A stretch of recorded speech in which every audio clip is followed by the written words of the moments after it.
Hello students, welcome all of you in this video. Myself Jasbir Singh, your social science teacher. Today we will discussing about the topic rainwater harvesting. ये एक बहुत ही important topic है rain water harvesting. तो आपको पता ही है rain water बरसात के पानी को कहते हैं। हार्वेस्टिंग का मतलब है बरसात के पानी को सुरक्षित करके पीने के लिए या दूसरे कामों के लिए संभाल के रखना। ये उन एरियाज़ में किया जाता है जहाँ पर एक पर्टिकुलर टाइम पे तो बहुत अच्छी बरसात होती है लेकिन बाद में सूखे के हालात हो जाते हैं। तो इसको समझने के लिए हम थोड़ा कुछ स्लाइडों पे ध्यान देंगे। तो जैसे कि आप सबको पता है कि जो हमारी अर्थ है, हमारी मदर अर्थ जो है, उस पर 71% एरिया सिर्फ वाटर है और बहुत ही ज़्यादा पानी धरती पे पाया जाता है।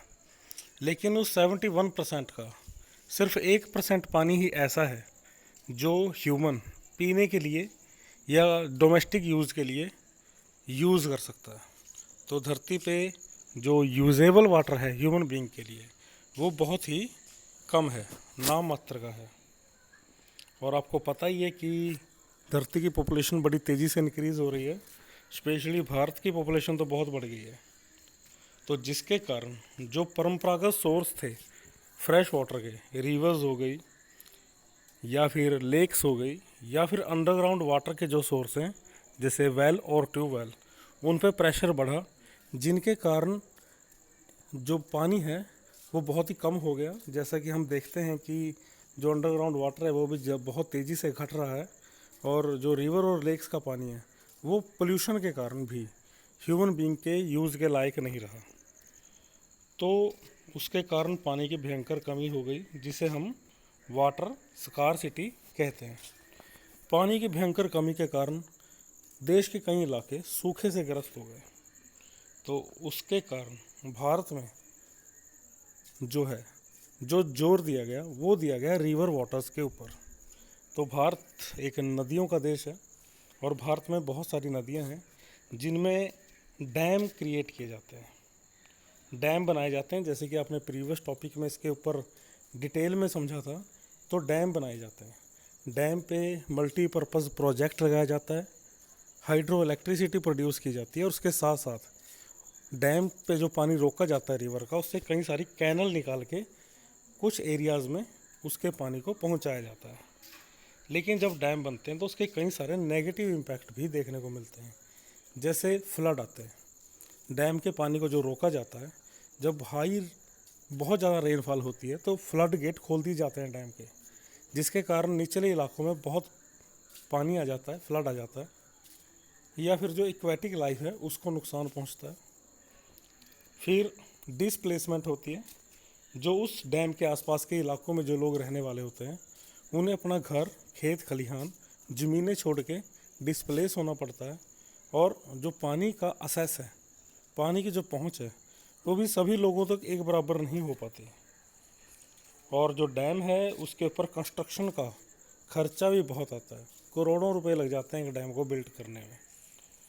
तो हम क्या करते हैं, हम दूसरे तरीक़ों पे पानी बचाने के लिए जो दूसरे तरीके हैं उनके ऊपर जोर देते हैं।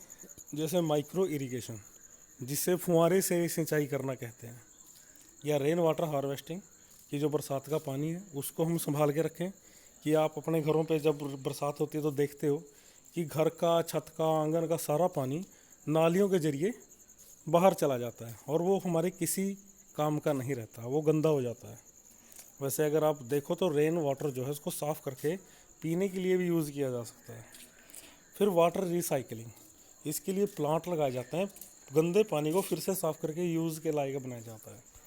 लेकिन यहाँ पर हम फोकस करेंगे आज के वीडियो में water recycling, rain water harvesting पे। तो रेन वाटर हार्वेस्टिंग क्या है? तो रेन वाटर हार्वेस्टिंग क्या है? Rain water harvesting is a simple process of conserving rainwater by collecting, storing and purifying it for later use।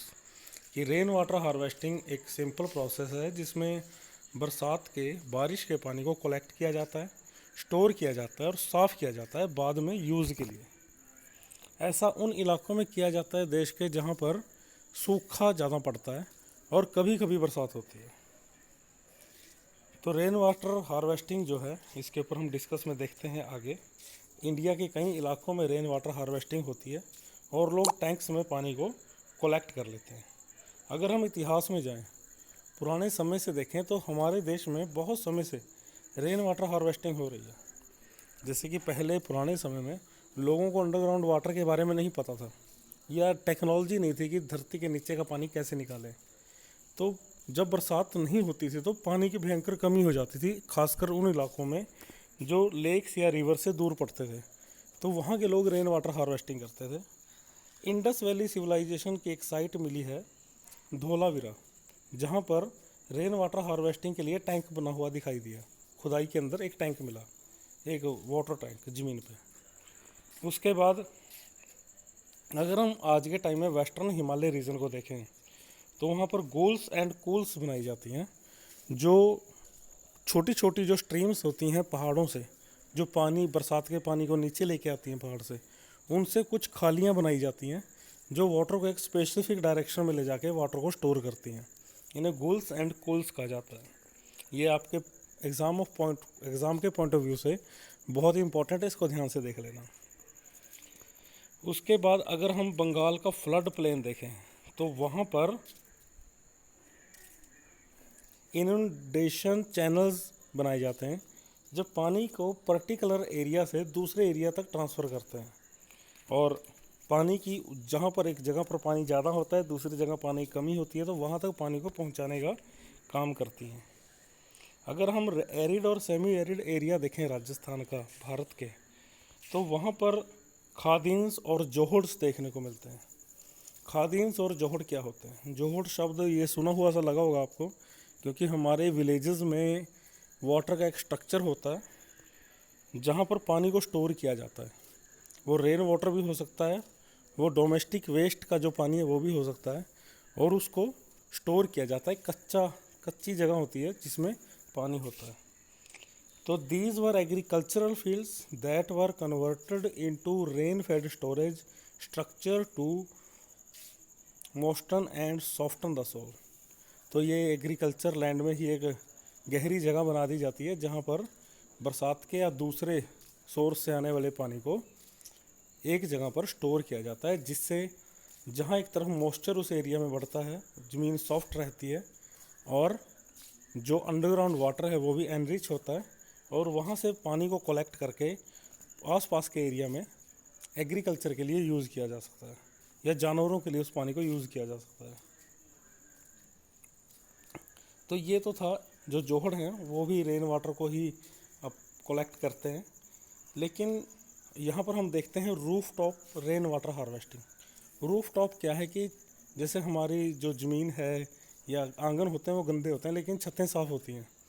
तो छत से जो पानी बरसात का नीचे आता है उसको एक पाइप के ज़रिए एक टैंक में पहुंचा दिया जाता है, और उस टैंक में पानी को स्टोर करके साफ़ करके बाद में पीने के लिए या दूसरी चीज़ों के लिए उसे यूज़ किया जाता है, घरेलू कामों के लिए। तो जो छत पे पानी साफ़ किया छत के पानी को जो एक टैंक में कलेक्ट करके साफ़ करके उन दिनों में जब बरसात नहीं हो रही होती यूज़ किया जाता है, उसे roof top rain water harvesting कहा जाता है। तो ये टैंक्स में पीवीसी पाइप के ज़रिए पानी को स्टोर किया गया है। इन पिक्स में, स्लाइड्स में देख सकते हैं आप। एक और स्लाइड है यहाँ पर, ये बिल्डिंग की छत दिखाई गई है जिस पे बरसात का पानी है, और वो एक पाइप के ज़रिए ज़मीन में गड़े हुए कुछ टैंक्स में पहुँच रहा है, जहाँ पर वाटर को कलेक्ट किया गया है, साफ़ किया गया है और यूजेबल बनाया गया है। तो ये जो टेक्निक है, rain water collected can be stored in tank and used over a long period, कि बड़े बड़े टैंक्स में पानी को कलेक्ट करके लंबे समय तक यूज़ किया जा सकता है। अब ये अफोर्डेबल होता है, इस पे ज़्यादा खर्चा नहीं होता, बड़ी आसानी से इस रेन वाटर को हर कोई रेन वाटर हार्वेस्टिंग जो किट है इसको लगवा सकता है। एनवायरमेंटल फ्रेंडली है, ऐसे एनवायरनमेंट को किसी भी टाइप का कोई नुकसान नहीं होता, और ये बड़ा इजी है करना, इसमें कोई ज़्यादा साइंस नहीं लगती। तो जो रेन वाटर हार्वेस्टिंग है इंडिया जैसे देशों के लिए बहुत ही यूज़फुल है, क्योंकि इंडिया में मानसून टाइप का क्लाइमेट पाया जाता है। इंडिया में 3-4 मंथ ऐसे होते हैं जिनमें इतनी ज़्यादा बरसात होती है कि फ्लड आ जाते हैं, बहुत ज़्यादा पानी पहुंच जाता है इंडिया के एरियाज़ में। लेकिन फिर 8 मंथ सूखाग्रस्त होते हैं जिनमें पानी की भयंकर कमी रहती है, कभी कभी ही बरसात होती है। तो ऐसे में भारत में ये जो रेन वाटर हार्वेस्टिंग टेक्निक्स हैं, ये यूज़ करना इजी भी है और ज़रूरी भी है। ज़्यादातर राजस्थान, कर्नाटक, तमिलनाडु और मेघालय ऐसे स्टेट हैं भारत के जिनमें रेन वाटर हार्वेस्टिंग की जाती है। लेकिन यहाँ पर हम राजस्थान के बारे में थोड़ा समझने की कोशिश करेंगे। तो जो राजस्थान है, इनके कई एरियाज़ में खादीन्स और जोहड़ बनाए जाते हैं जो बरसात के पानी को स्टोर करते हैं।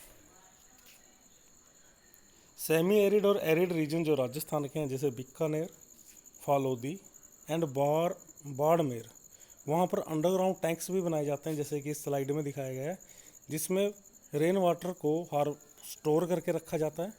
फिर उस वाटर को साफ़ किया जाता है टैंक में ही और फिर पीने के लिए यूज़ किया जा सकता है। जो रेन वाटर है इसे पल्लर पानी भी बोला जाता है वहाँ पे, जिसमें ये ड्रिंकिंग वाटर का एक मेन सोर्स होता है, क्योंकि अंडरग्राउंड वाटर बड़ी मुश्किल से मिलता है राजस्थान के एरियाज़ में और कोई लेक या रिवर भी नहीं होती, तो वहाँ पर पीने के पानी का एक मेजर सोर्स होता है। कई हाउस इसके आसपास बनाए जाते हैं ताकि ये पानी उन घरों को ठंडा भी रखने का काम कर सके, क्योंकि थोड़ा मॉइस्चर हवा में फैल जाता है। तो जो roof top rain water harvesting technique है राजस्थान में लंबे समय तक अपनाई गई, लेकिन जो ईस्टर्न राजस्थान के पार्ट है वहाँ पर अब ये सिस्टम जो है वो कुछ एरियाज़ में बहुत ही कम हो गया है, क्योंकि वहाँ पर भारत सरकार ने एक इंदिरा गांधी कैनल बनाई थी जिसमें यमुना के पानी को राजस्थान के एरिड एरियाज़ तक पहुँचाया गया था, जिसके कारण वहाँ पर पानी की जो कमी थी वो सॉल्व हो गई थी, जो पानी की प्रॉब्लम थी वो सॉल्व हो गई थी। और जो वेस्टर्न पार्ट है राजस्थान का, उनमें ये जो वाटर है इंदिरा गांधी रिवर का, सॉरी कैनल का, जो यमुना रिवर से इंदिरा गांधी कैनल के ज़रिए राजस्थान में पहुंचाई गई, वहाँ पर पेरेनली यानी कि ऑल ईयर राउंड यानी कि पूरे साल भर पानी की सप्लाई रहती है, जिसके कारण अब उस एरिया में रेन वाटर हार्वेस्टिंग जो है वह टेक्निक बहुत ही पिछड़ गई है, लेकिन हो रही है। तो ऐसा नहीं है कि ये टेक्निक जो बेकार है, ये टेक्निक बहुत ही बेटर है और फ्यूचर में हमें वाटर स्कार्सिटी से बचाने में हेल्पफुल है। सो स्टूडेंट्स, आई होप आपको बहुत अच्छे से समझ में आ गया होगा। अगर आपका कोई डाउट है तो आप बैक जाके भी दोबारा इसे देख सकते हैं, नहीं तो आप आस्क डाउट में जाके अपने डाउट्स को क्लियर कर सकते हैं। So thank you all of you.